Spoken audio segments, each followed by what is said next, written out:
All right, so hopefully there was no real problems with number 1. 1a, what would that be? 5x to the 4. Good, 5 goes down, the power goes down by 1. I like it. B? Negative 33x to the 10. Good. So appreciate this rule. It's the easiest damn rule. C? 16. Good, the 8 comes down, makes it 16x to the 7. Minus 9. Yeah, the 3 comes down, makes it 9x. Good, goes down from 3 to 2. Plus 2.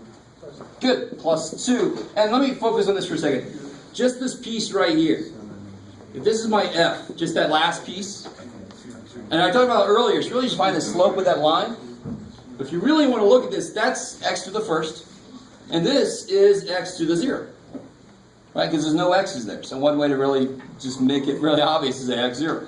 So f prime, if I apply the rule that 1 comes down, that goes down by 1. That 0 comes down, power goes down by 1. So then what do you end up with? X to the 0 is 1. And then 9 times 0 times who cares? 0. Yeah, so that's why that whole last piece just becomes 2 on the next step. 2 reasons. The 2x minus 9 is a slope of 2. Bam.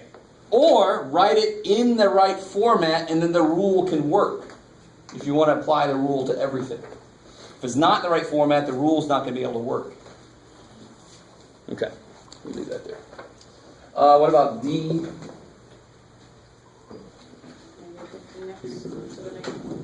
Good. The negative 3 comes down, then it goes down by 1. And then E. So the 2/3 comes down. Negative 1/3, I like it. F. You rewrite it as x to the 9/7. Right, power on the top, root on the bottom. Good. 9/7 comes down. That goes down by 1. Yeah, I minus 7 is 2. I like it.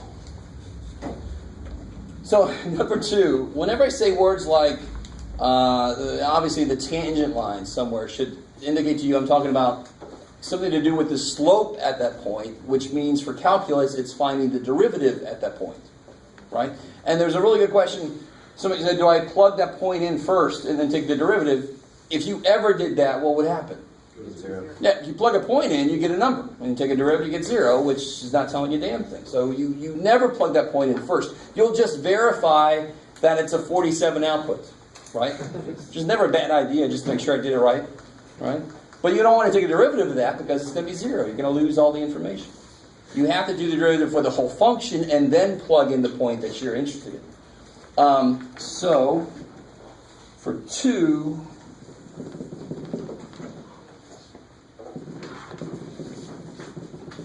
you write it like that. What's this guy's derivative? 12. Good. 12. Good Lord. 12x cubed.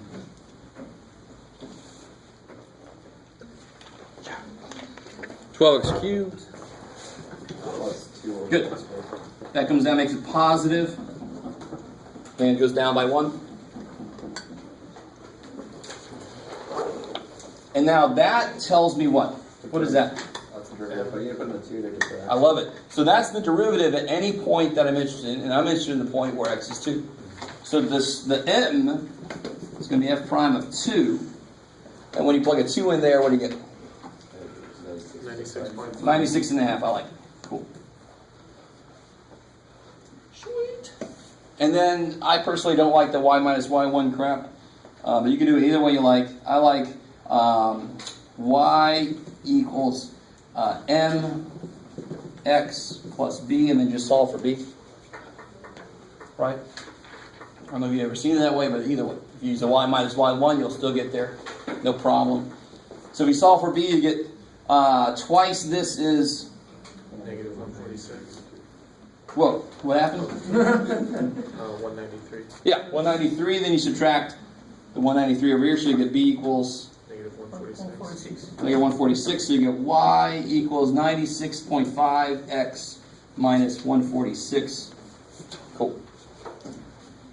Yes? What was the y value? 47? Oh, Yeah, because that's given to you at the beginning. It says to the point 247. How do you guys feel about that? So that's very much like the problem you had in algebra, where you said find the equation of the line that is perpendicular to this line and then goes through this point. So your first step was find the slope, and then you have to see if they gave you a point, and you plug it in. It's the same damn problem, except now we have one more tool, another way to find the slope. Find the derivative. And thank God we got it, because we're dealing with non-linear functions. Shit, we need something better than mx plus b now. Okay. And then number 3 is a classic problem, because if I had a function, let's say this is my profit function, what points am I most interested in? The ones where the derivative is 0 for maximum. Yeah, I'm interested in my maxes and my min. I want to stay away from there. I want to be closer to there. If I'm over here for any reason, I want to be closer to there. I want to maximize my profit and stay away from the mins. Or if this is my cost function, the reverse of what I just said. Right? So, and that's just a really very basic example of why we're always interested in finding where the slope is 0. Right? Because then on either side of that, maybe the slope is positive or negative, or maybe the slope doesn't change. Right? So if I have a cubic, the slope is 0 there, and then it stays positive. So I don't know if you guys remember from pre-calculus where you would figure out where the roots were, and then you would see is it positive and negative on either side? Does it go through? Does it turn? That kind of thing. So you might realize you have calculus curve sketching in our future, just like you had pre-calculus curve sketching. So you guys have no idea what I just said. You'll find out. So on this problem, number 3, if I want to find where the slopes are 0, I of course first have to find the derivative, because that's what tells me what's happening with my slope. So that derivative is pretty straightforward. Hopefully. 3x squared plus Good. 12x minus 63. Minus 63, I like it. And then I take that and I Solve for roots. set it equal to 0, find the roots. So I can kill a 3 right off the bat, right? Is that cool? I can divide by 3, just kill it. The 0 eats it up. Is that cool? You can divide by constants all right on equations. Dividing by variables, that's something you got to be careful of. Of course, this factor's like, good. Big one positive, so x equals,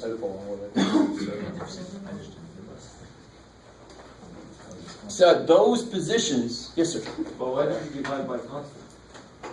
By 3? Why did you divide by? Just to get it out of the way, I don't need it.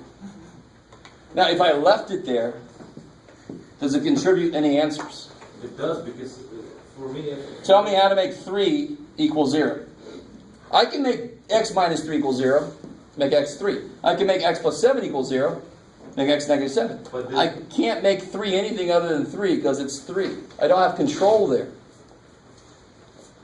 But what I did is I multiplied it by one of those parentheses, and I took the entire parentheses equal to 0.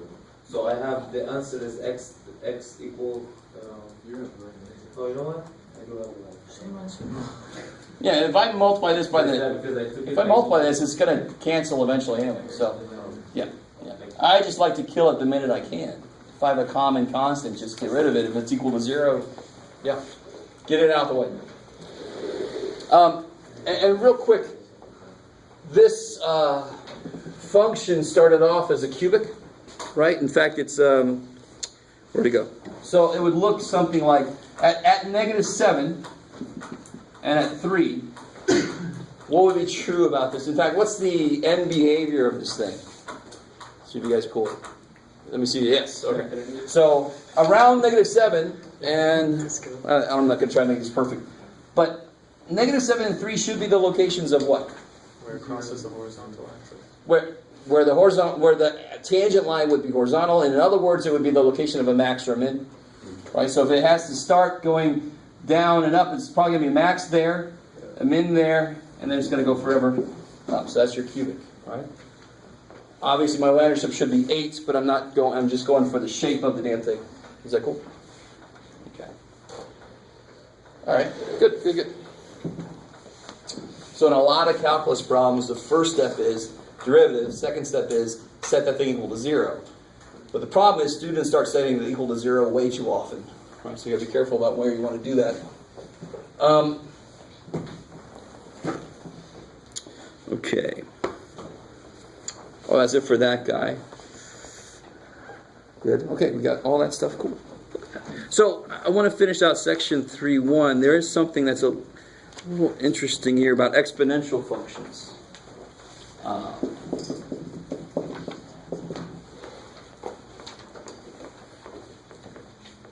So they kind of talk around this a little bit, which is fine, because you really can't do too much with this directly. If I try to set up the limit, the definition of derivative for this, it would look like limit h go to 0. What would this look like? A to the x plus h. I like it. Minus a to the x. You can separate the first one. I like it, because when you add powers, when what's happening? It's you're multiplying. So this is the same thing as this. Is that cool right there? That's a rule that people very often miss. That actually makes a lot of different things easier. If you have the powers added, you can just break that up as a multiplication problem. And then the only real thing you can do from there is what? Factor out a to the x. 1. Thank you. And this has no dependence on h, right? So it could come out of that limit.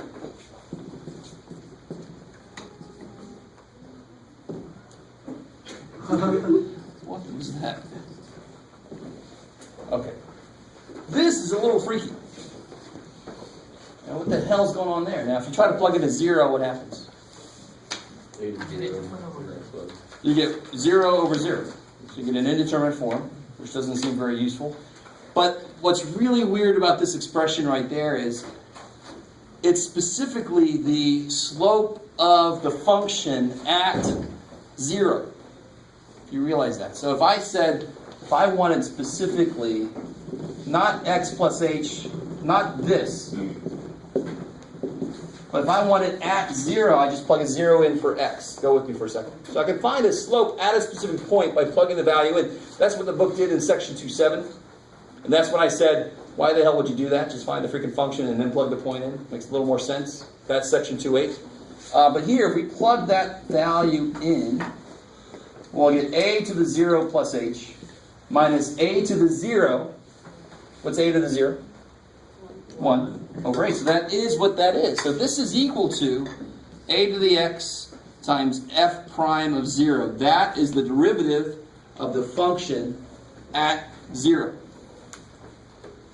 So as long as the derivative exists, then this, as long as this derivative exists, then the general derivative exists. It's a little weird.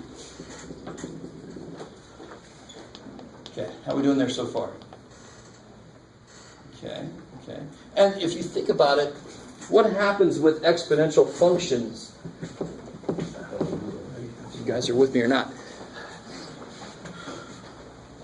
So right here, I've got a piece that's, the really funky thing about this is this derivative of the function in general is somehow directly related to the derivative at 0. And there's no way to find this derivative because I'd have to know this first.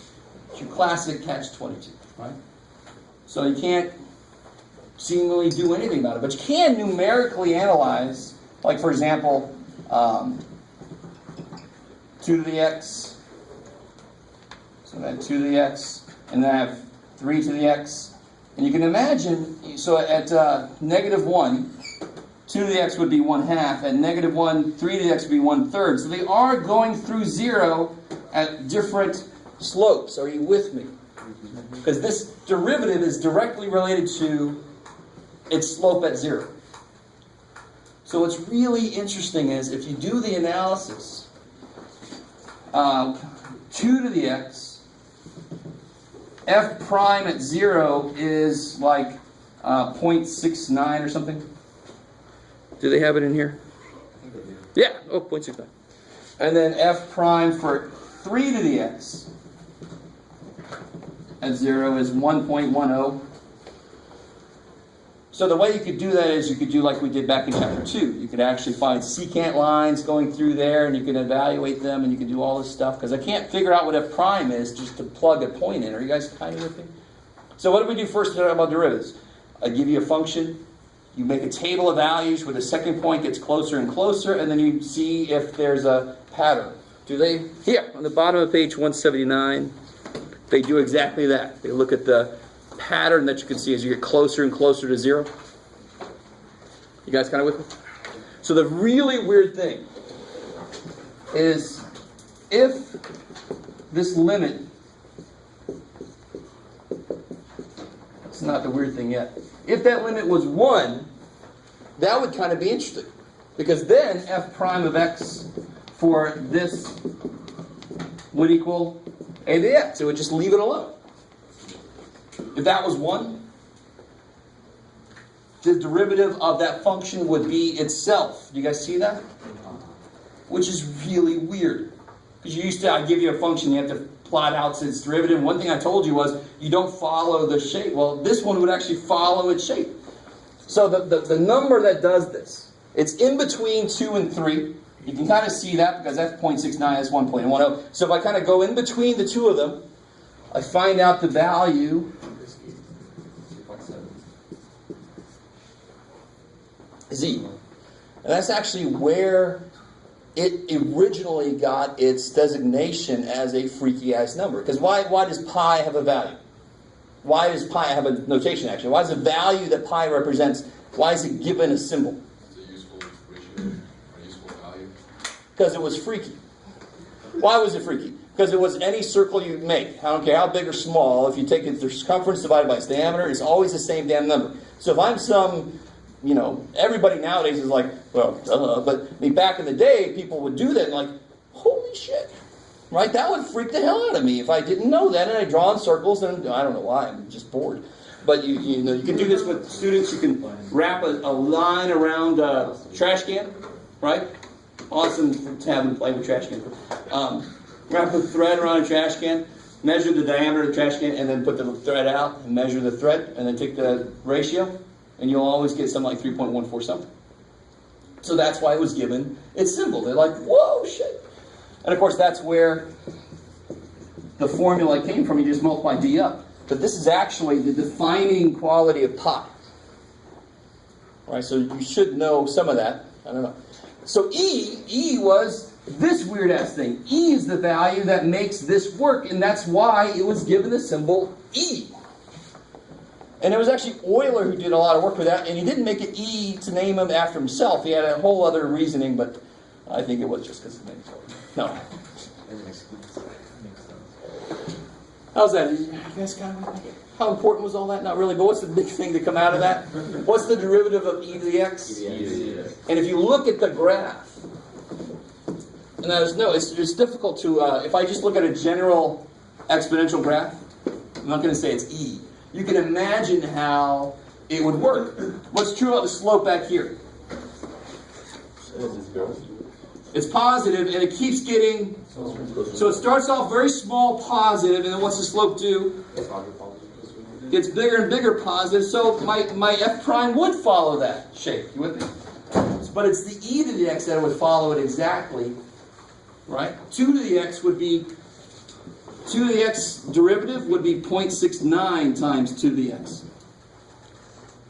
Somebody do me a real quick favor. What is natural log of 2?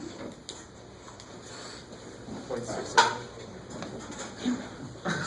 We'll prove that later. But basically, if I have 3 to the x, its derivative is going to be natural log of 3 times 3 to the x. So now, why is e to the x equal to itself? Because what's natural log of e? It cancels. Yeah. That's really cool. Showed you that a little early, but what the hell?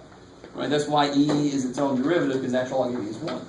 So like e to the third for the derivative of that is just e to the third? Now that's I like that. You don't realize what you've just done. So I was like, what the hell? And my calc teacher was infamous for this. He would give us a problem like this, and we all go, I know how to do that shit. And we talk like that. It's weird. But what's wrong with that? It's a number. It's a number. So its derivative should be 0. Yeah. But it's just so evil because it looks like it's a variable, right? Same thing with that, and I don't think you meant this, but I'm just going to pick on you. Sure, why not? Sorry. So that should be 0. Now, I think your question was, what if it, tell me if I'm putting words in your mouth, was something like that? Sure. That's coming later. We don't know yet. Can it follow the rule that we know? So because it's a function. Yeah, what's the rules that we know so far? We know this is this, and we know this is what? 0. Right? It's its own derivative. Those are the two main rules that we know so far. Does this match either of those rules exactly? No. It can't follow this rule because it's not x to a power. The x is actually in the power. And it can't follow this rule because they don't know exactly how to handle that 3 yet. That's very close to, we're going to do this, called the chain rule. If any of you know any calculus, it's the chain rule is going to save our ass on that, but we do not know that yet. Oh no. I answered it. Okay, cool. So these are officially the two things we know. Now, out of this comes also the derivative of any constant is 0, right? So that's all that's contained in this this rule here, and all roots are contained in that rule also.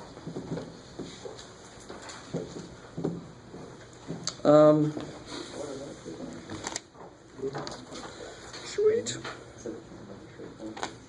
Okay. So the last thing I want to talk about today is section 3.2. It's got 2 rules. Not the chain rule yet. I'm going to leave the chain rule for later.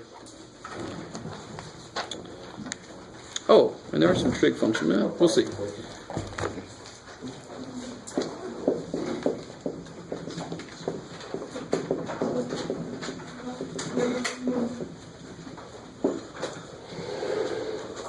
So I know how to handle a function that's the addition of smaller functions, right? I know how to handle a polynomial of several terms. I just do each piece separately. But I don't yet know how to handle if a function is a product of 2 separate functions. Now, I definitely cannot, if I had this. Now, obviously, that's just x to the 5th, right? But this will be proof why I can't just, let me just take the derivative of each piece by itself. Do I get the same thing? Do I get what I should? No. Hell no, right? That's not anywhere near right. What should happen is, what should the derivative be? 5x to the 4th. 5x to the 4th. So that's nowhere near right. So I know that the product of 2 functions is not simply taking the derivative of each piece and then putting them together. You with me? So never do that. Right? It can't be that easy, sorry. And that's a really simple example why. Okay, good. So nobody will ever do that. So what the hell are you supposed to do? They have a very interesting approach to it, page 185, how to kind of prove it. I could try and explain that. Let's see.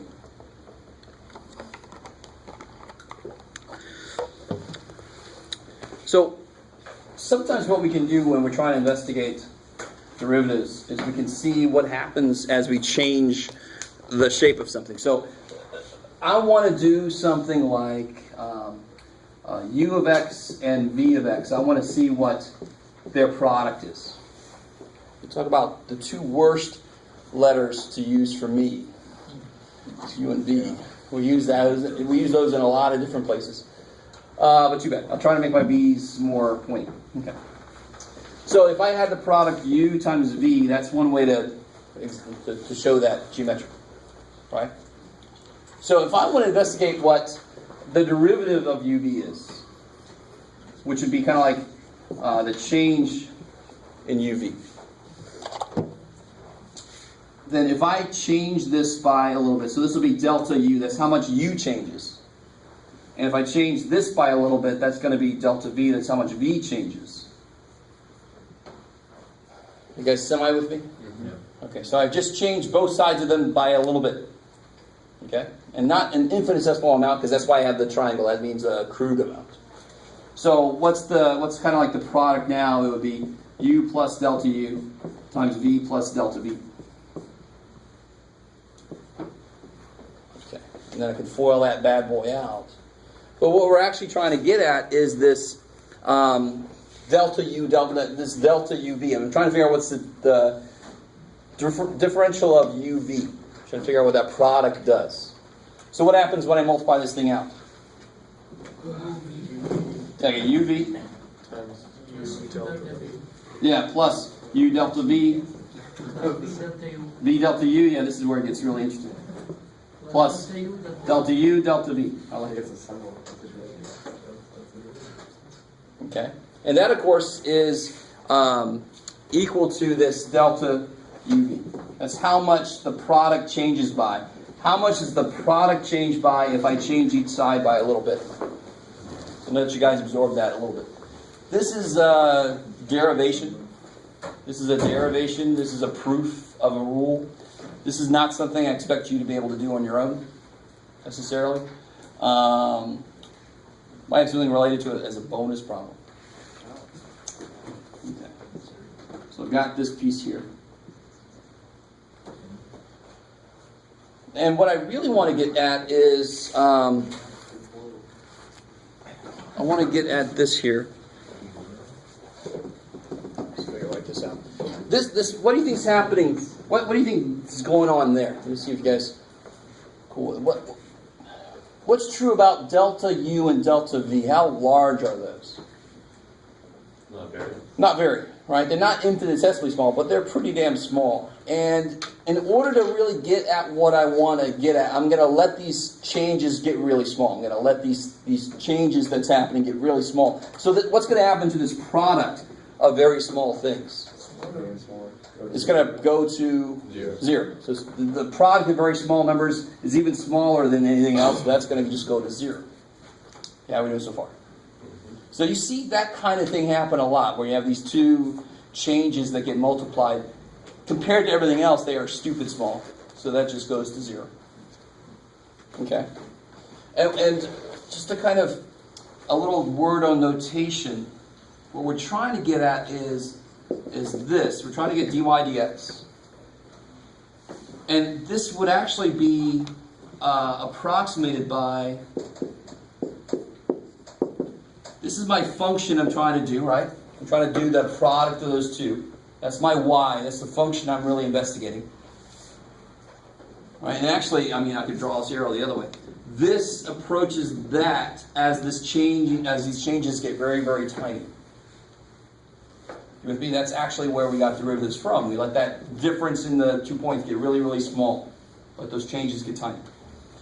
Okay, so if I look at what I've got so far.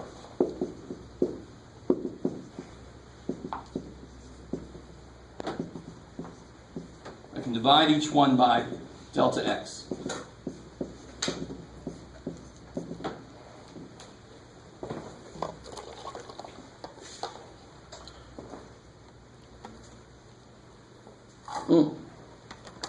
That's what I'm missing. I was missing something. So the change, coming back for a second. This change in UV would be what UV used to be taken away from what UV will be, this product. So the one thing I'm missing here is, and that's, I just realized I want that to go away, and that thankfully it doesn't. So I need a minus UV piece. So here, I won't have it there, because right when I got it there, I was like, whoa, crap, I don't want that.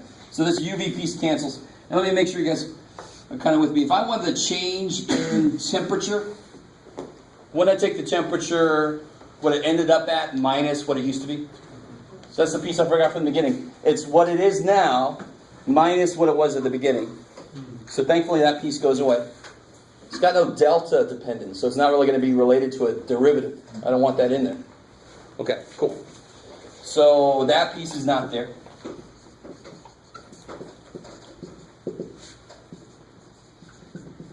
Now it becomes really nice.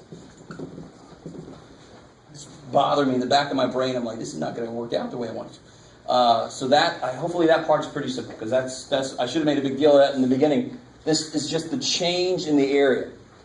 So it's what the area was, what the area was subtracted from what it is, because it got a little bigger. So that part by itself should be okay. Then we just FOIL this bad boy out.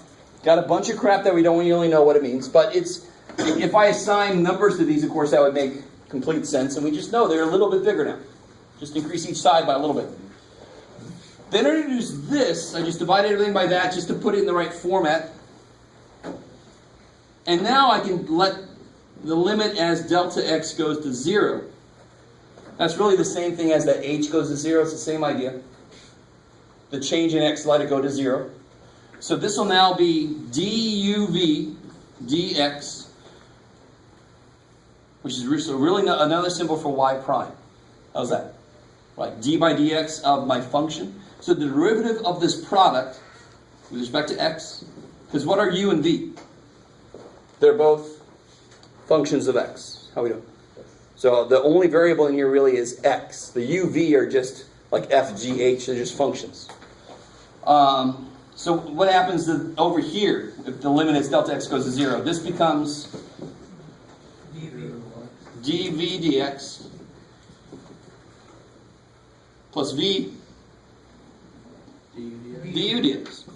So that's almost too simple. If I let delta x go to 0, all my changes become the infinitesimally small parts, right? Instead of big time change, it'll become small time change, right? I'm letting that get infinitesimally small. It becomes a slope at that point. So let me show you this in another format. What's really going on here then is, that's very interesting. I want to point this out. The derivative of a product would be leave one alone, the derivative of the other one, plus the derivative of the first dude, leave the other one alone. They each get a turn. Right? So now I can step away from the derivation. This is the derivation. This is the part that students have to suffer through, and I understand. Because invariably the professor makes a mistake somewhere, and then everybody goes, oh, come on. Yeah. The constant rule? Say again? Is that the constant rule? Is that what that is? No, it's the product rule. Product rule. So let me write it in a different format. Let me get away from this UV stuff. If I have a function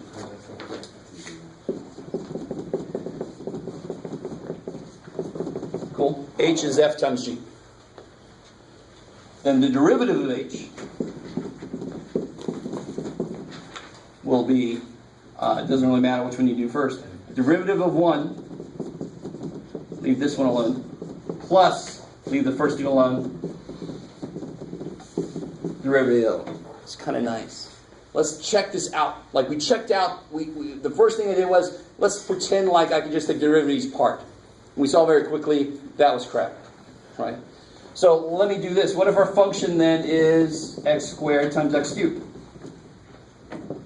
So, side note, we know this is x to the 5th, whose derivative should be 5x to the 4th. Cool? That's the one we looked at earlier. Taking the derivative of each piece separately got us nowhere. Got us to horrible places. So if I try to apply this rule, derivative of this is 2x. Leave this guy alone. Plus, leave that guy alone. Derivative of this is 3x squared. So I end up with 2x4 plus 3x4, which is 5x4. Yes! Yay! Yay! Thank you so much for that. So that's the product rule. It's really simple. Each function gets its own turn, right? One dude steps aside, you go ahead, and then the other guy, okay, it's your turn, man. Right? So it's very nice, very polite function. So let me give you guys a couple to try real quick. And let me say this. The full power of this rule is not, it just sounds so weird now, as I think in my head. The full power of that rule is not realized until we learn the chain rule. So some of these examples that you have to do will seem very contrived because they are, right? So you guys try these.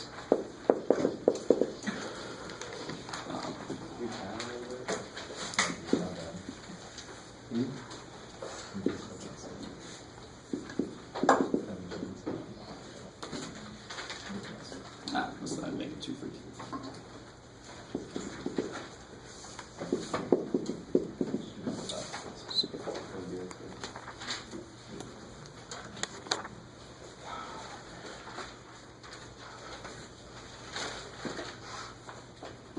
With that crap. Yeah.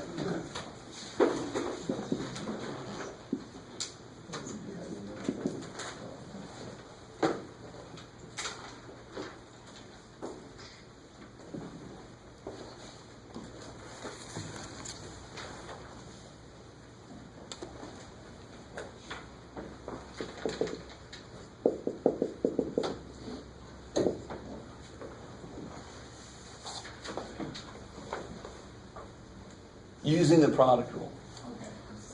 So I know you can simplify this. But in the book you'll see somewhere they say use the product rule and then simplify and then do it. You should get the same answer.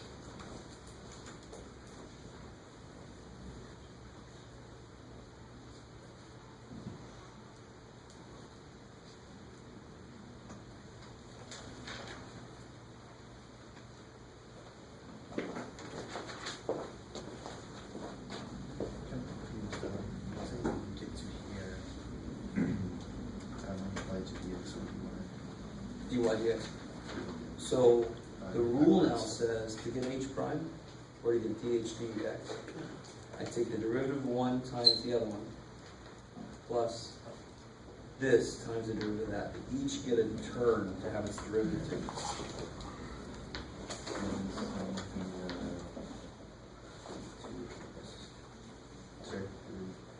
And then leave the other guy alone. Good. Plus, leave the first thing alone. Through the second one. Cool.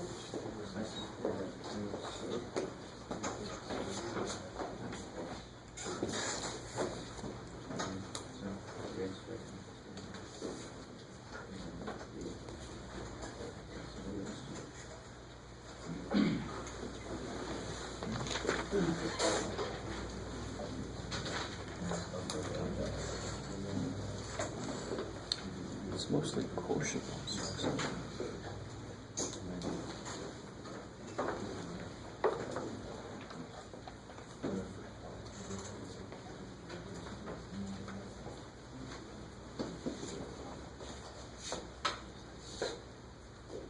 So let's see what happens here. This, of course, is going to be x cubed, x to the 1/2, which you could just combine, but your evil teacher said don't.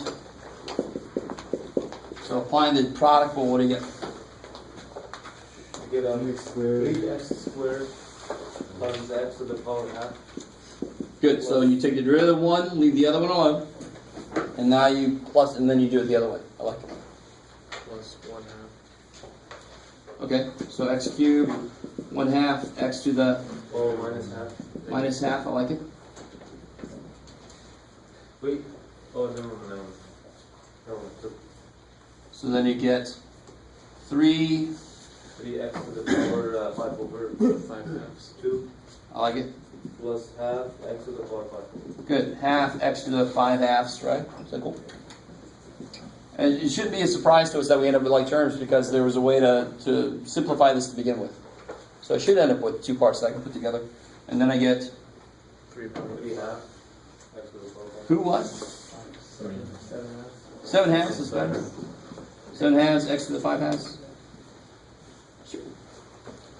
But you don't want it in fractions, not like 3.5. Yeah, in general, I know I did that earlier one in a decimal, but in general, leave it as fractions.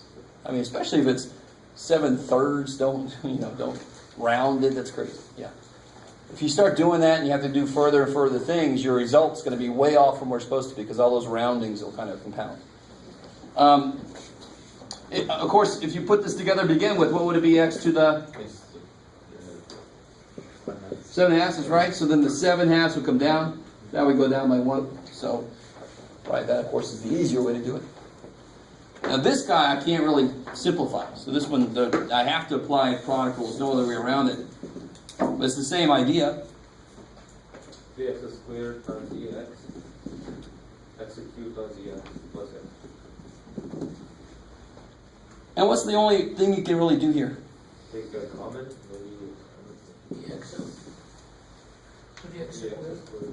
And actually you can take a little more out, right? Yeah, maybe it's x squared.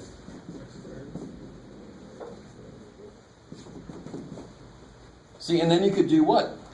For example, I could ask you to find all the locations where this function is flat, all the tangent lines horizontal. So you can set this equal to 0, and what would you get? Okay, 3. Horizontal at x equal to -3 and 0. And that's it, because this can never be 0. I like it. Yes, sir. I'm kind of confused. How do you simplify it? Oh, so from each one I can take an e to the x, and I can take 2 x's out. Yeah. Yeah, cool. Okay. Just checking, the reason that we have e to the x on both sides is because of that rule right there, right? That the derivative of e to the x is e to the x, right? Exactly. Okay, Sweet. checking. So whenever you have an e to the x part of your function, you know it's going to be repeating somewhere. You're going to end up being able to factor it out. Okay. And that's what I mean when I say people that take business calc, which is like Math 180 light, they die because they forget how to factor, right? I mean, factoring is a huge part of calculus. Because to find the zeros, which is a huge part of calculus, you have to be able to factor the damn thing. Now, if I had that, so we figured out h of x is this. We figured out that h prime is this here. What's h double prime?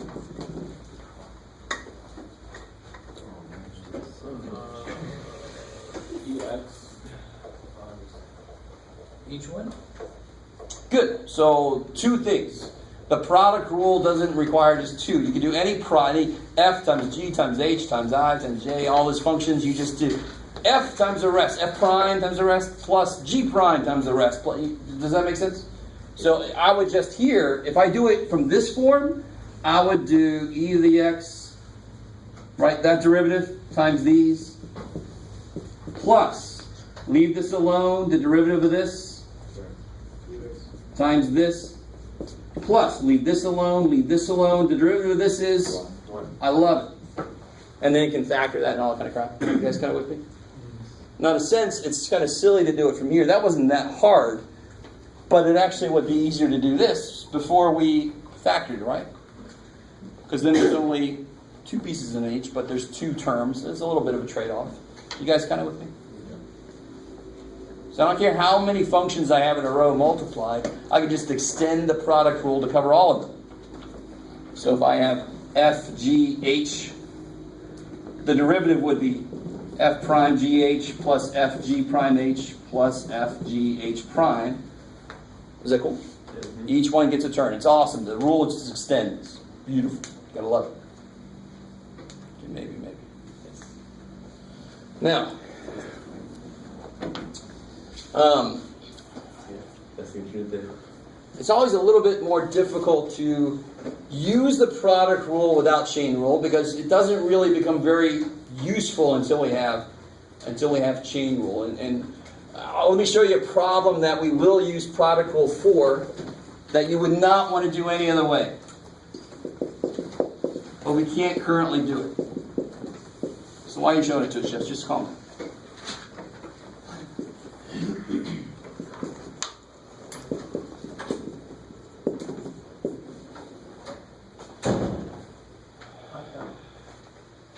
So if you wanted to try to do this a different way, you would have to FOIL this out. That's not even going to work because then you'll end up with a bunch of products anyway. But the problem is we don't currently have a way of dealing with this to the 11. I know x to the 11th power, I know that derivative. But I don't know what to do when the inside is more complicated than x. That's what chain rule covers. Chain rule covers when you have a function inside of another function. You with me? So there are 2 functions here that I would consider inside functions. What would they be? 2x minus 3. Yeah, that's an inside function. It's inside that. And inside x. And that's inside that. I mean, very often the inside function is almost too obvious. It's just inside something. But sometimes inside functions are not that obvious. Most of the time they are. So that's chain rule. That's in our future. I'm going to try to do quotient rule. Well, I mean, I'm going to do it, but I'm going to show you where some of the reasoning behind the rule comes from. And to tell you honestly, when I was a student, I never applied the quotient rule. Just because I didn't want to. And I'll show you why I'm allowed to do something else. So the quotient rule obviously works for functions that look like this.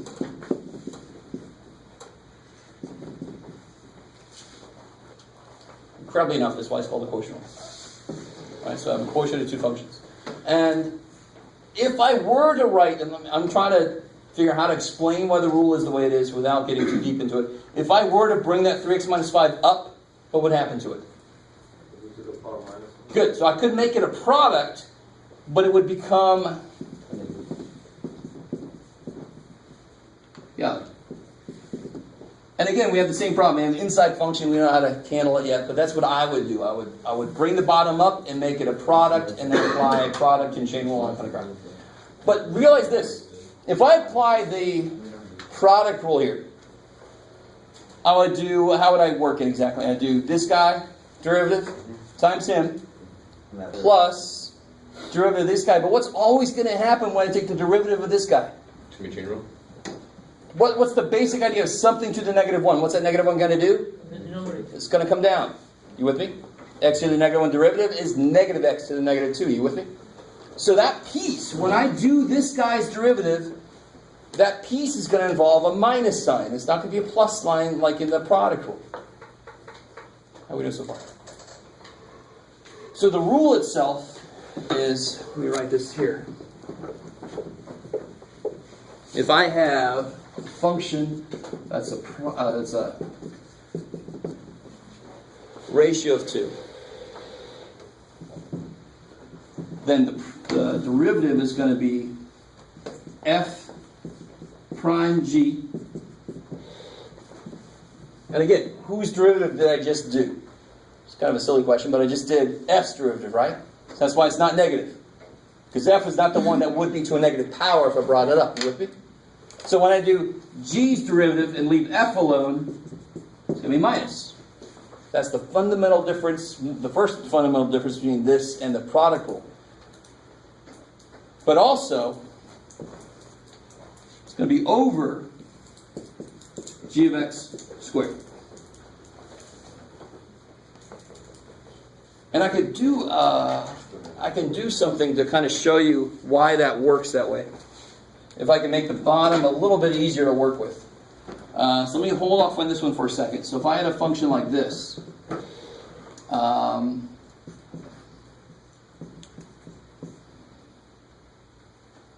let's do this. Now if I had that problem and if I gave it to you and I just said find the derivative, I would hope to God you would not apply a quotient rule. Right, so I'm actually going to apply product rule in a way here, just to show why this kind of works the way it does. But what would you do? What should you do if I just give you this problem? Bring it to x. Yeah, just break it up. Divide it by x. But let's pretend like I don't see that. I just see this. I can bring this up and makes this x to the negative 1. Is that cool? So now I don't have to worry about chain rule. I don't have an inside function that's freaky.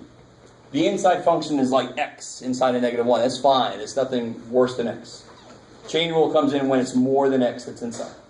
So how do I do this derivative? Apply the product rule. So I have f times g, right? So what's the product rule say? And why can I use the product rule here? Because I took the quotient and I rewrote it as a product. Isn't that crazy? So if you put it in the form that the rule works with, you could apply that rule. That's why, as a student, I hated quotient rule just because I never could remember which order that was in. I don't know. I had problems. So I just made it product rule, and then I just had to remember that. But let's try to see why this works. So how do I do? 2x. Good. So derivative of the first guy times this guy plus Negative x to the negative 2. Good. Leave this guy alone, though. Negative x, negative 2, like. How we doing? Now, go with me. I'm going to do some silly things here, but, you know, that happens.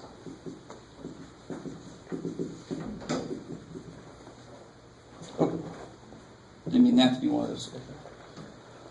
You guys with me so far? Now, again, I'm kind of, just to use simpler functions to show why this works, I'm going to ignore some simplifications I could do. And actually, it's not even that. It's better than I'm trying to make it. If I want to combine these, I couldn't cancel these, could I? Because actually I need to have 2x. like denominators, right? And this one is always going to be, because it's a function that was on the bottom, if I bring it up, isn't it all, let me not write it like that because that looks like an inverse. Isn't it, when I take the derivative, it's always going to enter to the what power? Second power, right? And that's why the rule kind of makes sense. So if I wanted to put these together, it would be 2x squared over x squared. And then I can put them together. Yes, sir? How come it's subtraction and not addition for the two? Oh, because of that. Oh. And that's why the rule actually has it directly in it. Is it cool? Okay, maybe. And there's a little song that goes with this, and I don't know if I've had this discussion with you guys. I really hate those kind of things where it takes you away. I wouldn't, and there's nothing wrong with songs. If you know your little high-low song, awesome. But it actually works a different way, so that wouldn't help me out. I personally would rather realize, whatever order I do it in, when I do the bottom dude's derivative, it's going to be negative. Then I don't have to memorize the freaking formula. I just know. It's almost like product rule, except when I do the bottom dude's derivative, it's minus. Yes, sir? So I'm kind of confused how you got 2x squared. Oh, does that have an LCD? Got to multiply by one more x. Yeah, cool. That's it. So let's come back to this dude. Let's not look at it like that. Bless you. Let's apply the quotient rule directly. One. And actually, let me show you this. Let me start doing this. Since we're going to get into more and more complicated rules, I desperately, and I should have done this earlier, because this really helps out a lot. Instead of writing the answer down, which requires you to have a lot of different parts in your head, you write the rule down first, and then you attack the derivatives where they show up. And what do I mean by that? The rule is derivative of the top times the bottom. Minus, good. The top times the derivative of the bottom. All over the bottom squared. See, so I actually haven't done any calculus work yet. I just applied the format of the answer. And you're going to really notice how that helps when you get more and more complicated stuff. If you just write the rule and then do the derivative. It's the people that try to do it all at once that make simple little mistakes. Especially when we get to chain rule. And we're getting there very soon, so I want to get that in your head. So what happens here? Now I can look at that. Good. Derivative that's 1. My 5s are almost 5s. Good. Derivative that is 3. You're going to have to distribute the minus sign too, careful. And on the bottom, never FOIL that out because it might cancel. You never know, right? So there's no reason to multiply that out. So here I get 3x minus 3x is gone. Negative 5 minus 2 is Minus 11. Negative 3. all right, let's try it. Negative 5 minus 2. Sorry, 7. Negative 7, all right. Okay, all right. You have passed math 88. Sorry, I like to be evil to you guys. And actually, I'm doing it wrong. Huh? This is negative 5 minus 6. So I have failed math 88. Negative 5 minus 6 is negative 11. That's what you're trying to tell me. So I like to set myself up like that, apparently. So nothing canceled, but there's never multiply that bottom out, because either something might cancel or there's no real need, right? Because the question might be find where the derivative is undefined, right? Where it has infinite slope. Where would this have infinite slope? I love it. Make this derivative infinite. At x equals 5 over 3, there would be infinite slope. So there's an asymptote there, or it's got a kink there, possibly. Obviously, here we know there's going to be an asymptote there, right? Is that cool? Okay. So we got, let me write these down real quick. Here's the quotient rule. The top almost looks like the product rule, except the minus because the g would have a negative 1 power. So that's why that works. And the product rule is even better. So we can get away with this. H equals f prime g plus fg prime. So I will often write rules without the of x, because we just know it's of x. unless it's stated otherwise. Okay, so that's section 3.2. And then next time we'll get into 3.3, and I want to point out, do look through that derivation for the derivative of sine. And if you want to think about what a sine function looks like and try to plot not the inverse, but the derivative like we did before, and you can see it's going to be cosine. So that makes sense in two different ways. Okay, that's enough. See you guys next week. The curve y equals 1 over 1 plus x squared. Okay, what's the Maria again? The curve y equals x over 1 plus x squared.